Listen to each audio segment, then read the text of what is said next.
If you've ever wondered whether teaching craft workshops and classes actually makes money, today I'm going to go through the real numbers and show you exactly what to expect. Hi, my name is Michelle and I'm from the Craft Teachers Club, and we help crafters turn their passion into workshops that they can teach over and over again. I have taught over 500 craft classes, and I've worked with hundreds of craft teachers, and we've all made our living teaching craft classes and workshops. Some nights I make a couple of $100, and other nights I make a couple of thousand. Let's break down what realistically you can expect to make. So if you're a crafter who's thinking maybe rather than making the same thing a million times, I could make the same thing a couple of times and then teach a whole bunch of people to make it, this video is for you. Maybe you've tried selling your work and the sales just aren't as consistent as you wish they were. Maybe you're spending a lot of money in craft supplies and not actually making it back. Or maybe you're just looking for another way to add some income to your life. If any of those things apply to you, that's what this video is for. Rather than making things, we're going to be teaching things. So let's talk about real numbers. Let's break it into 3 tiers. Small workshops, medium workshops, and larger workshops. So tier 1, you want to start teaching a small group of people how to do something awesome. Maybe you're incredibly crafty. Maybe you're just a dabbler.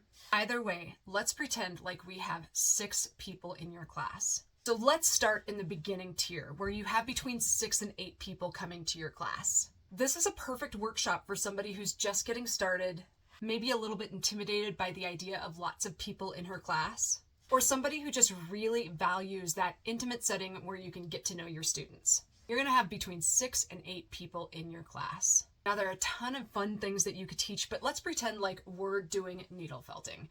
We've been obsessed with needle felted hedgehogs lately, and it is a great class to teach. An average ticket cost for something like this is going to be about $42. So if you have 6 people in your class times 42, you're looking at $252. Now, this class is a pretty simple class to teach, so I would budget about an hour and a half for it. Setup and breakdown is going to be another hour or so. So you're looking at between 2 and 3 hours. Now, our materials for this class run about $5 a person. So let's be safe and budget about $40 for craft supplies. That's going to bring our total down to $212. Now, for such a small class of only 6 people, you might be able to get away with just posting a few flyers in the venue and selling out your class. Or you might want to advertise on Facebook by creating a Facebook event and boosting it so that lots of people can see it. If that's something you're interested in, check out the Craft Teachers Club. We go way deep into exactly how to set up your ads correctly. Now, when you're teaching your first couple of workshops, you might want to just do it at a friend's house or your own house. But a much better idea is to actually go into a venue, a place like a coffee shop or a little restaurant or a brewery, and say, hey, can I teach my craft class during a time that you're slow? I'll do all of the advertising. I just need a couple of tables in the back. Most places are happy to let you teach there for free. So once you add up all of your supply costs and anything miscellaneous, you're looking at making about $200 for between 3 and 4 hours worth of work. So that's tier 1, small class, super intimate, lots of fun. Let's talk about a medium-sized class. For my medium-sized class, I'm going to expect to sell about 15 tickets, and we're going to make terrariums. Terrariums are super fun because they're really easy, they're great for the environment. You can get incredibly creative with them, and who doesn't want a little desktop garden? Now, for this sort of class, we generally charge about $47 per ticket, but our costs are going to be a little bit higher. When you add up the plants and the vase and the soil and all the fun decor, you're looking at spending between $10 and $15 per crafter. So let's sell 15 tickets for $47 a person and expect to subtract $15 in supplies. We're going to be generous, make sure we've got plenty. So 15 crafters times $47 is going to equal out to be about $705. We're going to subtract $225 in craft supplies. That's going to leave us with $500. Remember, we're not going to pay for a venue, but we might pay for advertising, so let's add another $40 for that. This class I found generally takes about an hour to teach all told, so you're going to look at about 3 hours when it comes to setting up, breaking down, and teaching the class. So then your profit is going to be about $460. This class generally takes me about an hour to teach, and I like to budget an hour to set up and an hour to break down, just to give myself plenty of time. For a medium-sized class, I'm looking at about $460 of profit. So once you've gotten really comfortable teaching smaller and medium classes, you might want to look at teaching a little bit larger of a class. One of my favorite projects to do are mosaics. I absolutely adore teaching these, and I'm really comfortable with this project, so I have no problem teaching about 35 people in my class, especially if I have an assistant. So for people to make a mosaic heart like this, I would charge $46 a person. Times 35 works out to be about $1,610. So these cost about $10 in craft supplies to make, so we're going to subtract $350, leaving us with about $1,260. So for a class this large, I would need an assistant, and I would pay them about $100 for a couple of hours. An assistant might do things like help me set up or clean up, or if somebody needed extra glue, they could get that for them.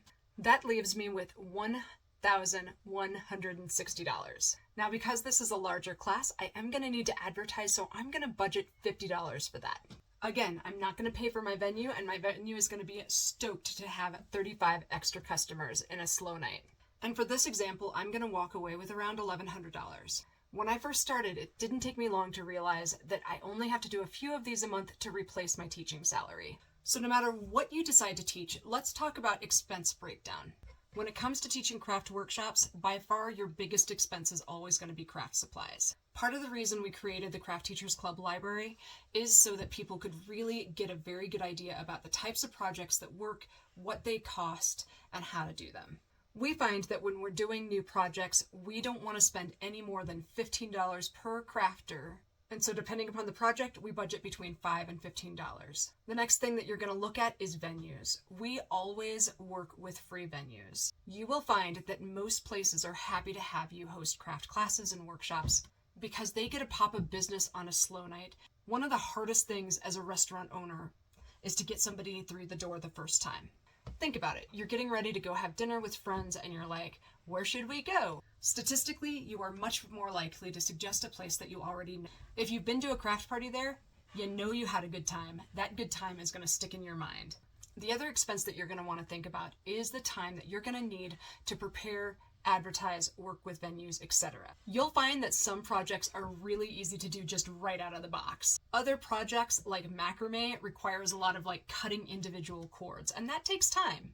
Make sure you factor that in. So for my example of the $1,100 craft night, I'm looking at probably 3 to 4 hours the night of the craft class where I am getting ready for everybody to come, doing the class, and then cleaning up after everybody. But I also have to factor in the time of buying all of the wooden hearts, putting all of the tiles in a really cute little cup, making sure that I know where all the grout is and how I'm going to do that. That also takes time.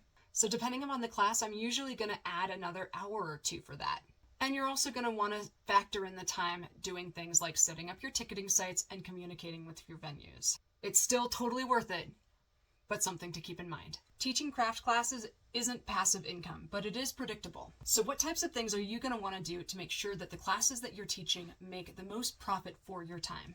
Well, the first mistake that I see a lot of new craft teachers make is that they underprice their classes. To repeat after me, just because it's fun doesn't mean it's not work.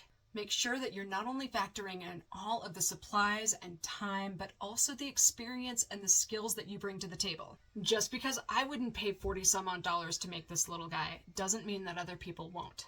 Instead, I will pay closer to $200 to buy all the craft supplies to make this little guy in every color of the rainbow and using every needle possible. My point is, your students are getting a deal. The second thing that you really want to keep in mind is the location of where you're going to be. It has been my experience that people don't necessarily feel comfortable going into strangers' homes to learn something new. When you're teaching in a place like a brewery or a winery or a coffee shop, people know what to expect. It makes it a lot easier for them to buy tickets than it will for them to do something like at a private home. So really think about where you're going to teach. Third thing that I really want you to keep in mind is that people are actually paying for the experience, not necessarily the object. They're looking for a night out with friends, preferably off their phone, and they just want to make something simple and fun.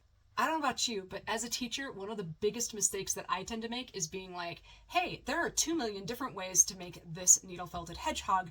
I'm going to show you all 2 million ways. When all they want to do is just play. So when it comes to teaching craft classes, you're more of a guide, like a waitress or an airline stewardess. You're not a big professor. No one expects you to know everything. You just have to smile because we're all there for a good time. And finally, your craft should be repeatable.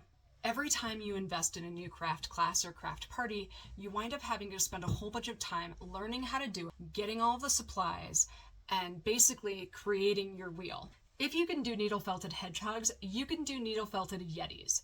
And if you can do needle felted yetis, you can absolutely do needle felted bats. And all of these creatures require the same tools. So don't think that you have to know everything about every craft to do something. Start with something that you like and don't move on until you feel good and ready. Terrariums are also a really good example of this. I can take this terrarium and customize it with any color, any season, and most of the supplies are going to remain the same. So to make the most amount of money, take the craft, get really good at it, and repeat it. So when it comes to teaching craft classes, you're not selling the thing, you're selling the experience. Now we should do just a little bit of reality check. The first thing that you need to know is that not every class that I teach is always full. Some of them sell out, some of them don't, some of them have even flopped. When you start a craft class business, there is a learning curve, but the more you do it, the less flops you will have. The other thing that you will need to know is that to teach craft classes, you have to learn marketing. The truth is, for almost any business that you ever want to start, you'll need to do marketing. And for some people, that really turns them off. But if you think of marketing as just another form of communication, it gets a lot easier. And if you check out the Craft Teachers Club, we talk marketing all the time. So it's really nothing to worry about. The key point is that once you figure out how to teach workshops, they become repeatable and pretty predictable. And they are a great way to add income to your family and your life. So if you want to learn more about teaching craft classes and craft workshops, I talk about them all the time on this channel. Make sure you follow and subscribe. Another fabulous resource is the Craft Teachers Club. I'll have that linked in my bio. And if you have ever made something cool or done some sort of class or workshop, or even just thought about this as a possibility, you can absolutely do it. Teaching craft classes completely changed the way that I made money as a creative person, and it might be a key for you as well. I hope this video helped. Happy crafting and good luck.